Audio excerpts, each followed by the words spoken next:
பகவான் திருமுகம் காண அங்கு கற்பக பெருமான் தொப்புள் குழியில் திங்கள் பகவான் திருமுகம் காண அங்கு கற்பக பெருமான் தொப்புள் குழியில்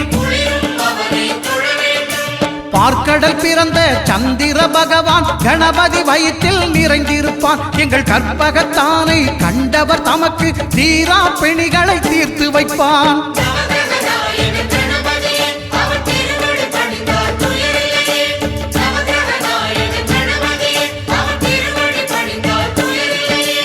ஒன்பது கோளும் ஒன்றாய் காண அங்கு கற்பகம் என்னும் கடவுளின் மெய்யில்